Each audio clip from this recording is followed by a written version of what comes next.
Izinhlangano zomphakathi seziqiniseke imizamo yokugqugquzela abantu baseNingizimu Afrika ukuthi bebe yingxenye yokhetho lohulumeni basekhaya lika-2026 oluzoba mhla zi-4 kuLwezi, nokuyilapho iKagiso Trust yethule khona komkhankaso wayo wokukhuthaza umphakathi obizwa nge-Citizen Mobilization Campaign owethulwe eGoli namuhla ekuseni.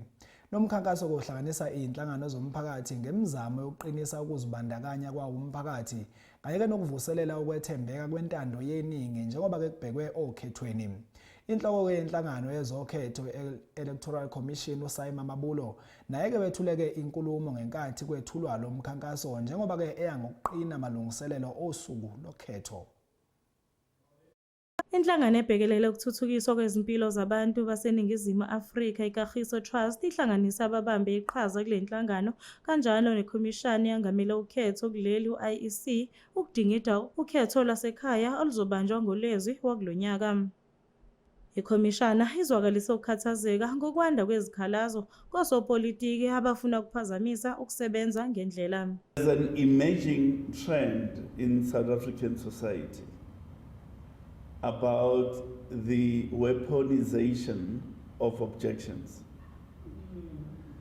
When certain specific groups, demographic groups are targeted for objections by political players. That's one emerging phenomenon. The second phenomenon is the movement of people into wards in which they are not ordinarily resident. Kusenjalo kube sekuvezwa ingozi ngalabo abagcina bevaleleke ngaphandle ngenxa yezindawo abahlala kuzo. That distance, exclusion and information gaps can prevent citizens from entering the democratic system, even where institutions formally exist. The democratic deficit is therefore not always the absence of an institution.